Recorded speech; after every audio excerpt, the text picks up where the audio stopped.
Pernah satu waktu Abu Talib ini mau ke negeri Syam, urusan dagang. Dan biasanya Nabi ini selalu pemalu, nggak banyak minta dan nuntut ke pamannya. Khusus pada saat itu Nabi SAW bergantung di bajunya Abu Talib, nggak mau lepasin. Pokoknya dia mau ikut. Abu Talib heran, nggak pernah Nabi SAW berperilaku begini. Musyawarah sama istrinya, nggak pernah Muhammad begini. Kenapa seperti ini?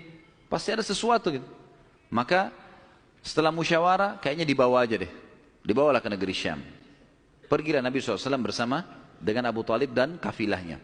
Pada saat mau tiba di negeri Syam, sebelum tiba di negeri Syam, kafilah ini melewatin sebuah gereja teman-teman sekalian.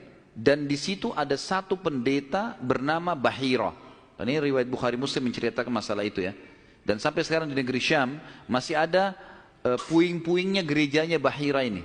Pada saat melewatin kafilah ini melewatin gereja, si Bahira ini kepala pendeta di gereja itu memang lagi nunggu informasi tentang Nabi terakhir nih. Dia ngeliat-liat di jendela gerejanya, setiap kafilah lewat dilihat sama dia, terutama yang dari Jazirah Arab. Secara kebetulan dengan hikmah ilahi lewat kafilahnya Abu Talib.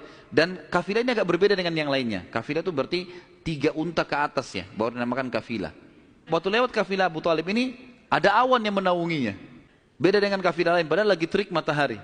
Dan tidak sengaja, kafilah Abu Talib istirahat di sebelah gereja, dan ada pohon-pohon kurma yang berderet, itu semuanya seperti menundukkan daun-daunnya ke kafilah itu. Pendeta ini perhatikan, kafilah tanya ini, kirim satu orang, tanya mereka kafilah dari mana nih? Jawabannya dari Jazirah Arab. Dari mana? Dari kota Mekah.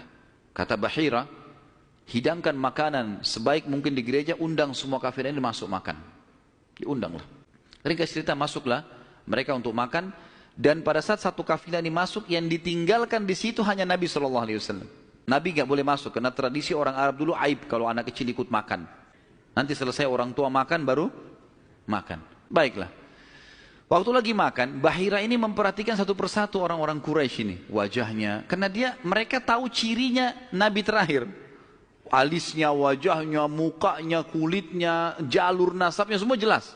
Tidak semua, tidak ada tanda-tanda kenabiannya. Ini mukanya muka biasa semua. Si Bahira tanya, apakah masih ada dari kafilah kalian yang tidak ikut makan? Kata mereka, ada satu anak kecil di depan, kami suruh jaga barang kami. Kata Bahira, boleh saya ketemu? Oh silahkan. Mereka lagi asyik makan.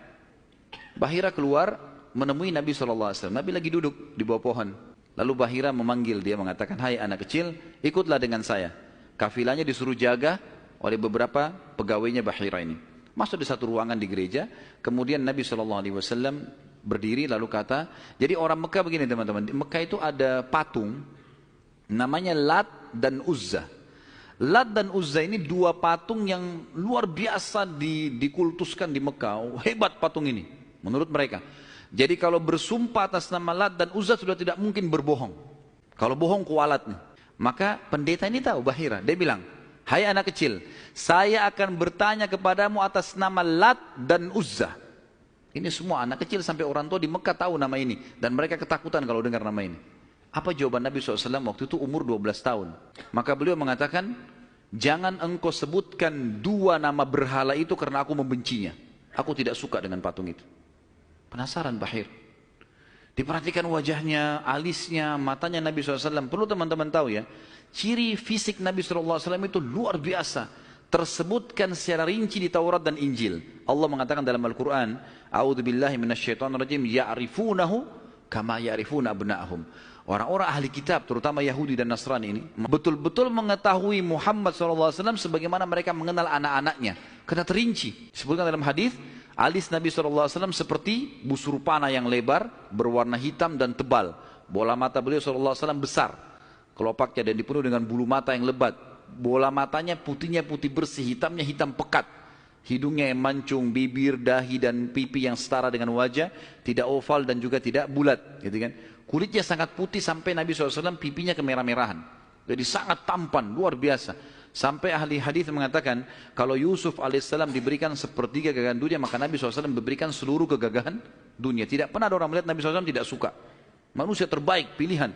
Paling sempurna nasabnya, paling sempurna ilmunya, fisiknya, segala-galanya. Bahira memperhatikan Nabi SAW, ini semua ciri yang disebutkan dalam Injil ada. Dia masih bimbang, dia ingin buktikan satu hal. Apa itu? Dalam Taurat dan Injil juga disebutkan setiap nabi itu punya tanda kenabian. Apa tanda kenabian teman-teman sekalian? Sebuah daging yang menggumpal di pundak sebelah kanan. Dan daging itu berwarna merah kehitam-hitaman dan memiliki bulu yang lebat. Maka Bahira berkata, hai anak kecil, apa kau izinkan saya untuk melihat punggungmu? Dia mengatakan, iya silakan. Dibuka oleh Nabi SAW. Begitu dia lihat tanda itu, lalu Bahira menciumnya dan mengatakan, kaulah orangnya. Ini khas untuk nabi-nabi dan sudah ditutup dengan Nabi Muhammad SAW. Sudah habis ceritanya. Pada saat itu, Bahira pun membawa Nabi SAW masuk ke dalam ruangan makan lalu berkata, siapa walinya anak ini? Kata Abu Talib, saya ayahnya. Abu Talib berkata, pamannya. Kata Bahira, tidak mungkin kau ayahnya. Anak ini mati ayahnya waktu dia masih 6 bulan di perut ibunya. Pendeta di negeri Syam tahu. Dan ibunya meninggal pada saat dia umur 6 tahun. Serta dia dibina dan dididik oleh kakeknya sampai umur 8 tahun. Dan kalau kau benar kerabatnya, kau adalah pamannya. Abu Talib kaget, dari mana anda tahu semua itu? Benar semua. Dia bilang, kami temukan dalam kitab kami. Ketahuilah, keponakan kau ini adalah nabi terakhir yang sedang ditunggu oleh orang-orang. Dan kalau orang Yahudi tahu dia dari turunan Arab, maka pasti mereka akan membunuhnya sebagaimana mereka berusaha membunuh Isa alaihissalam.